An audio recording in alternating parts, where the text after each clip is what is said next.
آواز اور تصویر کی دنیا میں خوش آمدید۔ کتاب انسانی شعور کا ارتقاء، مصنف ڈاکٹر خالد سہیل۔ مضمون تاریخی ملاقات۔ جب عرفان نے مجھے اس تاریخی ملاقات کی دعوت دی تو مجھے چندہ اس بات کا اندازہ نہ تھا کہ وہ ملاقات اس قدر یادگار ملاقات ثابت ہوگی۔ عرفان نے اس ملاقات کے بارے میں تفصیلات بتانے سے گریز کیا تھا کیونکہ وہ مجھے حیران کرنا چاہتا تھا۔ جب میں ایئرپورٹ پہنچا تو وہ مجھے لینے کے لیے آیا ہوا تھا۔ گھر پہنچ کر ہم دونوں نے مل کر رات کا کھانا کھایا اور پھر سونے کے لیے اپنے اپنے کمروں میں چلے گئے۔ اگلی صبح مجھے اس میٹنگ کی جگہ لے گیا اور مجھ سے کہا کہ میں لوگوں میں خود ہی گل مل جاؤ کیونکہ بطور منظم اسے اس تقریب کے انعقاد کی ذمہ داری اٹھانی تھی۔ میں اپنے طور پر ادھر ادھر گھومتا رہا اور یہ دیکھ کر حیران ہوا کہ ایک بڑے پیمانے پر تقریب کا اہتمام کیا گیا تھا۔ ایک جانب دنیا بھر سے مدعو کیے ہوئے دانشور حضرات کی تقاریر کے لیے ہال تھے اور دوسری طرف ایک بڑے سے میدان میں شامیانے لگے ہوئے تھے جو دور سے کاٹیجز لگ رہے تھے، جن کے دروازے کے باہر ایک بینر بھی لگا ہوا تھا۔ اپنے تجسس کے باعث میں نے تقاریر سننے کے بجائے ان شامیانوں میں جانے کا فیصلہ کیا۔ پہلے شامیانے کے باہر 21ویں صدی کے لوگ کا بینر لگا ہوا تھا۔ پہلی نظر میں تو مجھے وہ بینر بے معنی سا محسوس ہوا۔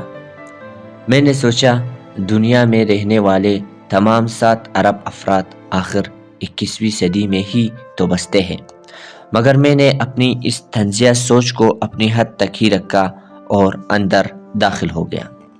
شامیانے میں بے شمار لوگ ادھر ادھر گھوم پھر رہے تھے۔ کچھ ایک طرف بیٹھے ہوئے کتابیں پڑھ رہے تھے جبکہ کچھ ایک دوسرے سے بڑے دل جمی سے تبادلہ خیال کر رہے تھے۔ میں ان کے ذرا قریب ہو لیا تاکہ پتہ چلے کہ کیا گفتگو ہو رہی ہے۔ مجھے یہ جاننے میں زیادہ دیر نہ لگی کہ وہ اسٹیفن ہاکنگ کی تازہ کتاب دی گرانڈ ڈیزائن پر گفتگو کر رہے تھے۔ پہلے آدمی نے کہا، اس کتاب کو پڑھنے سے مجھے یہ اندازہ ہوا ہے کہ ہم محض ایک کائنات یونیورس کی بجائے کئی کائناتوں یعنی ملٹیپل یونیورس میں رہ رہے ہیں۔ یہ جاننے کے بعد میرا دنیا کے متعلق نقطہ نظر اکثر تبدیل ہو گیا ہے۔ دوسرے آدمی نے جواب دیا، اور میں یہ پڑھ کر حیران ہوں کہ بگ بینگ کا نظریہ شاید درست نہیں ہے اور یہ سوال کہ دنیا کس طرح وجود میں آئی کتنا بے معنی ہوتا جا رہا ہے۔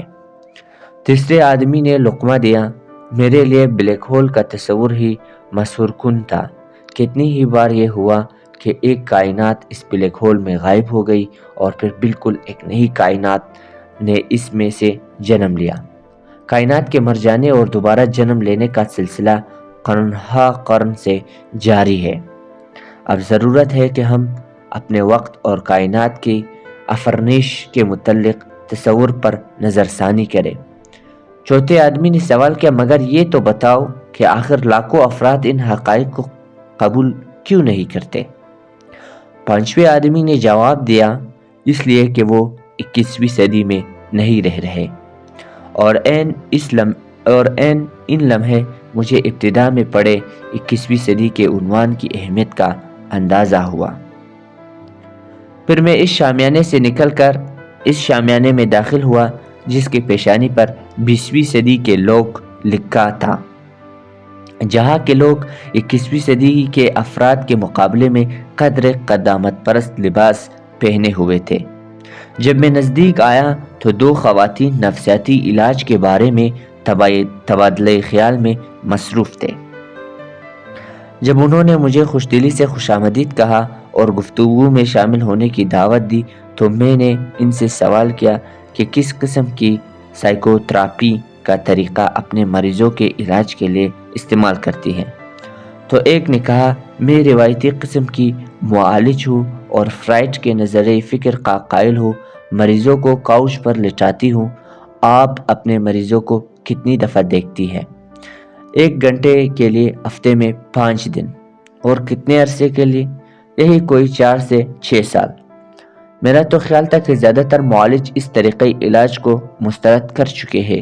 وہ اپنی مریضوں سے منہ در منہ گفتگو کرتے ہیں اور ہفتے میں 1 یا 2 مرتبہ ہی دیکھتے ہیں۔ مگر میں فرائڈ کا نقطۂ نظر رکھنے والی معالج ہوں اور اسی انداز سے اپنے مریضوں کو دیکھتی ہوں جیسے سیگمنڈ فرائڈ دیکھا کرتے تھے۔ اس لمحے مجھے احساس ہوا کہ وہ 20ویں صدی کی عورت کیوں ہے۔ یہ ان میں سے ہے جو جسمانی طور پر تو 21ویں صدی میں سانس لے رہے ہیں، مگر دراصل 20ویں صدی کے افراد کے حیات کے حامل ہیں۔ میں اسے یہ کہہ کر خفا نہیں کرنا چاہتا تھا کہ آج اگر فرائڈ زندہ ہوتا تو وہ بھی اپنے طریقۂ علاج کو تبدیل کر چکا ہوتا۔ اب میں جس اگلے شامیانے میں داخل ہوا اس میں 19ویں صدی کے افراد تھے۔ جب میں نے ایک معمر شخص سے جو روایتی لباس میں ملبوس تھا پوچھا کہ اس کا فلسفہ حیات کیا ہے، تو اس نے کہا کہ وہ روایتی مارکسی نظریے کا حامل ہے۔ ہماری گفتگو کے دوران جب میں نے اس سے کہا کہ جب لینن نے مارکس کے خیالات پر عمل کیا تو اس کے نتائج محدود ثابت ہوئے، تو وہ مجھ سے متفق نہ ہوا۔ اس کا کہنا تھا دراصل خامی نظریے کے غلط طریقہ کار میں تھی، اس میں اس فلسفہ فکر کا ہرگز قصور نہ تھا۔ ان کی باتوں سے مجھے اپنے وہ مسلمان دوست یاد آ گئے جو کہتے ہیں خرابی اسلام میں نہیں مسلمانوں میں ہے۔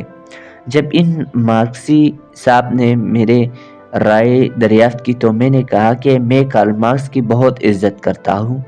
وہ ایک نہایت ذہین شخص تھا اور اس کا انسانی حالت زار کی سمجھ بوجھ میں نمایاں مقام ہے، مگر پچھلی 2 صدیوں میں ہم اور بھی بہت کچھ جان چکے ہیں۔ اب اس بات کی ضرورت ہے کہ ہم اس کے نظریے کو زمانے کے لحاظ سے نئی پوشاک اڑائیں۔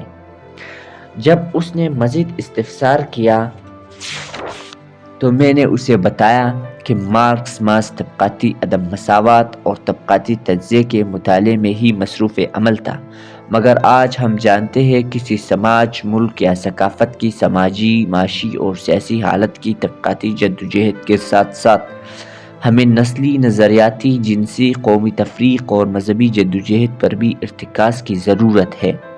میری باتیں سن کر قدامت پسند مارکسی مسکرایا اور گویا ہوا وہ ساری جنگیں بھی اہم ہو سکتی ہے، مگر سب سے اہم تو طبقاتی جنگ ہی ہے۔ اس گفتگو کے بعد میں اس سے ہاتھ ملا کر شامیانے سے نکل گیا۔ میں کچھ دیر اس علاقے میں گھومتا رہا۔ مجھے خیال آیا کہ میرے پاس اتنا وقت نہیں کہ میں ہر شامیانے میں جا سکوں اور ہر صدی کے لوگوں سے مل سکوں۔ یہ سوچ کر میں 7ویں صدی کے لوگوں کے شامیانے میں گھس گیا۔ اس شامیانے میں بے شمار قدامت پرست مسلمان تھے جن کے چہروں پہ داڑھیاں، سروں پہ ٹوپیاں اور ہاتھوں میں تسبیحیں تھے۔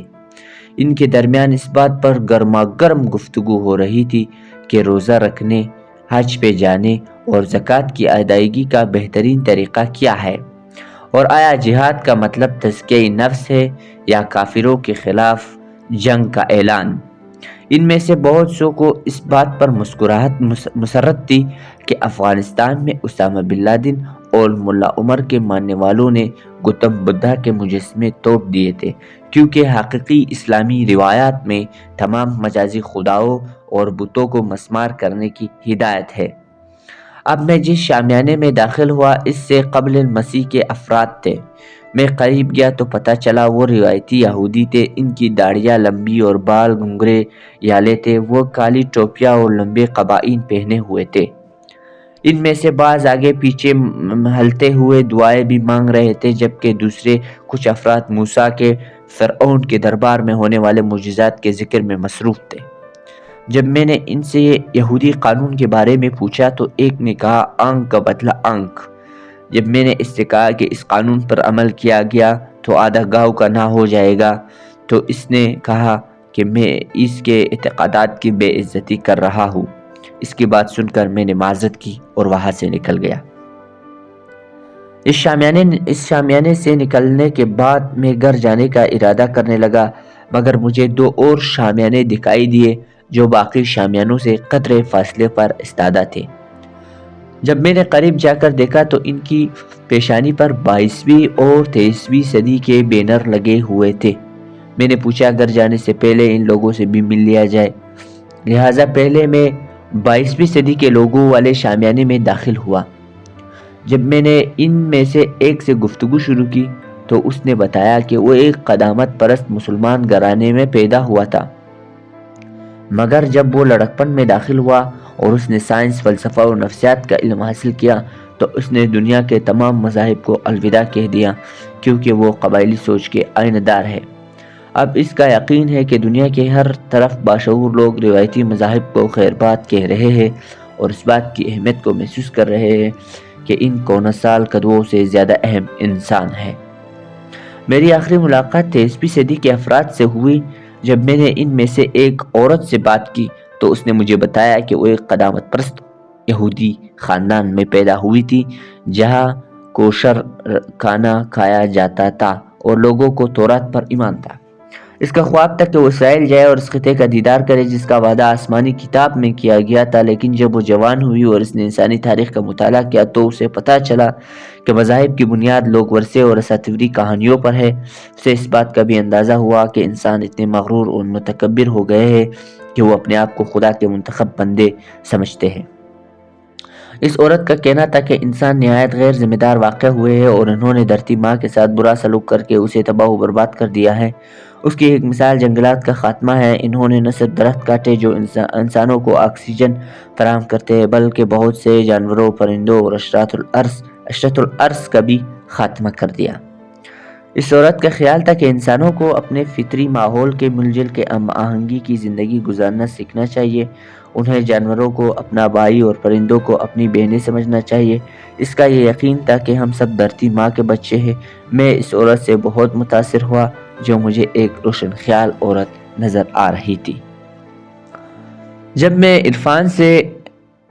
عرفان کے گھر لوٹا تو میں نے اس کا شکریہ ادا کیا کہ اس نے مجھے اتنی فکر انگیز ملاقات میں دعوت دی جس میں شمولیت سے مجھے اندازہ ہوا کہ حالان کے ساتھ عرب انسان جسمانی طور پر تو 21ویں صدی میں رہ رہے ہیں مگر ذہنی طور پر وہ مختلف صدیوں کے باسی ہیں۔ اگلے دن عرفان مجھے ایئرپورٹ واپس لے گیا۔ جب میں اپنے پرواز کا انتظار کر رہا تھا تو عرفان نے کہا، اس سے پہلے کہ میں کسی اور سے تبادلہ خیال کر لوں، میں اپنے آپ سے پوچھتا ہوں یہ شخص ذہنی طور پر کس صدی میں رہ رہا ہے؟ اس سوال کے بعد میرے لیے اس انسان سے گفتگو کرنا آسان ہو جاتا ہے۔ جانے سے پہلے میں نے عرفان کا اتنی بصیرت افروز کانفرنس کے اہتمام کا شکریہ ادا کیا جس میں مختلف صدیوں کے افراد کو جمع کیا گیا تھا۔ عرفان نے کہا، میرے ذوق کو مد نظر رکھتے ہوئے اسے اندازہ تھا کہ میں اس کانفرنس کو پسند کروں گا۔ واپسی کا سفر کرتے ہوئے مجھے محسوس ہوا کہ وہ ملاقات کئی حوالوں سے تاریخی ملاقات تھی۔